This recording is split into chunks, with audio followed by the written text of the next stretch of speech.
So I know that you all have seen many posts that I have written in our group, and I know that you have also probably heard my voice before because I have made a couple of videos for our Maggie's Mesh group.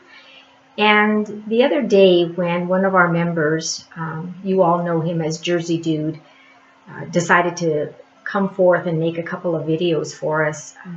His first introductory video was actually him sitting in front of his computer camera, and out of that video came a comment from at least one of the members of our group in which she said that it was really nice to be able to put a face to the messages that she had been reading for quite a while as a fellow member of the group.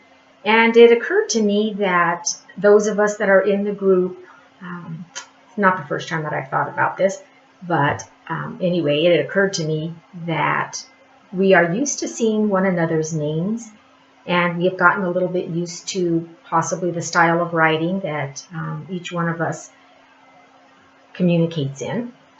But we rarely see one another's faces. And, you know, some of us are friends also on Facebook. And when we are Facebook friends, then we always have pictures of ourselves that are associated with our account. And so we do know what one another look like. So I decided that today I was going to just introduce myself to you formally. I am Faviola Martinez, and I live in New Mexico in the United States of America. And I also was one of the fortunate people to inherit the job of being a co-owner of the Maggie's Mesh group, which used to be the Digitizing Divas group, and prior to that was, I think, just plain old Mesh, way back when it was on Yahoo. And of course, you all know that because you are fellow members along with me, and we were followers of our dear Maggie Cooper, who left us last year. So I'm not going to make a really long video. What I decided I would do mainly was just to show you who I am following Jersey Dude's model. And the next thing that I'm going to do is I'm actually going to show you just a couple of things that I have worked on. Now, one of the things that we occasionally comment on in the group is just about different styles of things that we work on. And one of the things that I've made a mention of probably several times is about multi-hooping. And so what I have pulled forth out of some of my stash of projects that I've worked on are several different things that I term multi-hooping. So what is multi-hooping? Basically, it is being able to create a fairly large design, much larger than what we would actually be able to accomplish in a single hooping on our embroidery machine. So the first project that I'm going to lift up here and show in front of the camera is actually something that I did digitize. And the next few projects are not things that I actually digitized, but things that I have just modified. So what this is that I'm showing now is a quilted wall hanging, and I hope that it's showing up good on the screen. Maybe I'll back out a little bit so that you can see it. I have a pattern of a quilt that was actually done by piecing quilt blocks together to create this design of a sewing machine. I didn't want to do it as a piece project, and so what I did with it is I scanned the picture of my pattern and I opened it up in my digitizing software, and I digitized each one of the little sections of this design. Okay, and then what I did with this project is that I actually had to hoop it out in about, I think it was probably about 3 different hoopings on my embroidery machine. So this design measures probably about, I don't know, I didn't measure this beforehand, but maybe almost 2 feet across. And it was done in many, many hoopings. And also the other thing that I did digitize on this is one of the programs that I have available for my Janome software is called AccuSketch. And I don't know if this is going to show up in the screen or not, but in the background you might be able to see the quilting. It's white on white, so it might be a little bit difficult to see. But this quilting was my own handwriting, and I was able to sketch it out in the AccuSketch app, and it turned it into embroidery stitches, which I was then able to use as the quilting part of this wall hanging. So this is something that I completely digitized and stitched out myself, and I did it, as I said, as a multi-hooped project. This next design that I'm holding up is something that I purchased from a company called Stitch Delight. And she sold this project. It's called Dream Big. And this project here was designed to be stitched out in 46. I think it was 46. It possibly could have been 47 hoopings. And basically each one of these little petals, some of them were combined with maybe two of them at a time. But basically this project was stitched out petal by petal in a very unique style that digitizer had come up with. This panel is actually designed to be stitched out on the Dream Big pre-printed panels that are made by Hoffman. I think it's Hoffman that printed the panels. And so in her full-size version, this would be printed out and stitched onto about a 44-inch square of that pre-printed panel. So I used the smallest of her designs, and I combined them in my digitizing software so that I could eliminate the hoopings. And I think I got it down to about 9 hoopings. Could have made it a little bit more efficient, but that was about what I came up with. And mainly because it was wanting to keep the designs oriented in the north, south, east, west orientation for ease of hooping it and stitching it. So that's another way that you can call something a multi-hoop project.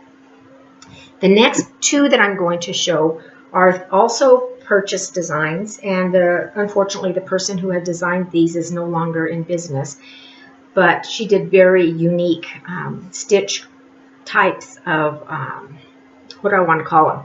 The stitch properties of some of these designs in here were very unique, really pretty, some interesting fills and so forth. This project was designed to be stitched out in, I believe it was 16 different hoopings for the center part alone. And again, this project was actually designed to be a quilted block by block kind of a design. So what I decided I wanted to do was I did not want to do them block by block because I didn't want to have a bunch of different seams connecting all of these flowers together. So I combined them in my software, and where some of the motifs ended up having to connect, I ended up redigitizing some of those so that I wouldn't have splits in the design. And then the border, I think I probably had to stitch that out in probably, I don't know, probably a total of 8 hoopings because it was about, it's fairly long. I think I was probably able to get about half of each one of these borders in a hooping. So again, this is another way to do a multi-hoop project, and it was adapted from a block by block design. This next one is another one that was done by that same designer, at least for the center part of the motif. Again, this was done as, I think it's 16 blocks to complete the center. I eliminated making them in blocks, and I just combined them in my software so that I wouldn't have all those seams.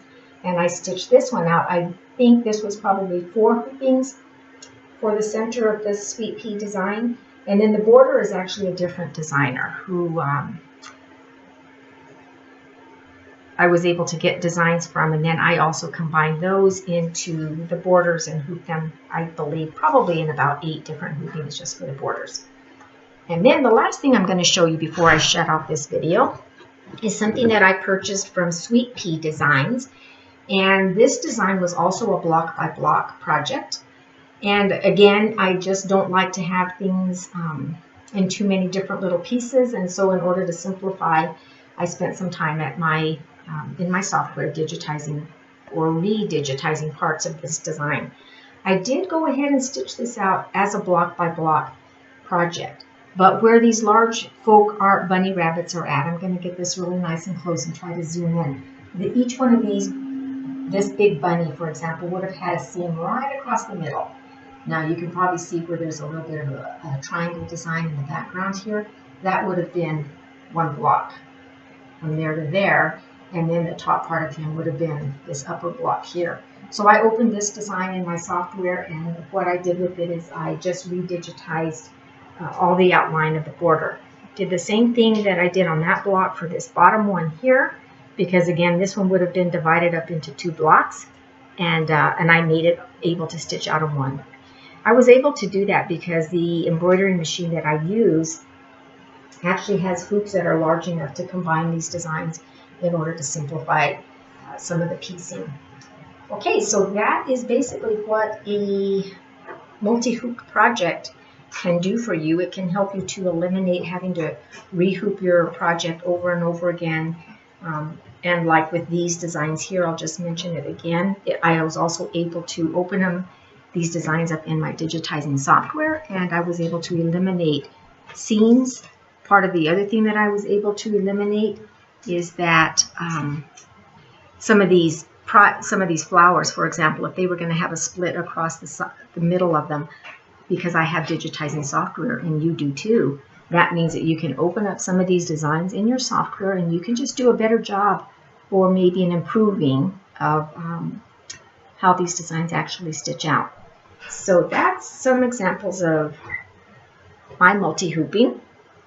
And anyway, just thought I would make that quick little video just to inspire you a little bit, and also just to introduce myself to you and put a face to my name. So anyway, thanks for being a member of the Maggie's Mesh group. I know that lately we haven't been doing a lot of tutorials, trying to follow along in the footsteps of Maggie, who is no longer with us. But I do quite a bit of digitizing. But one of the things that I also do quite a bit more of, probably, than digitizing is taking other people's designs and trying to make an effort to improve upon them, to suit my needs in the way that I prefer to do my embroidery. So once again, just thanks for watching this little video, and I'll see you soon again another time. Bye for now.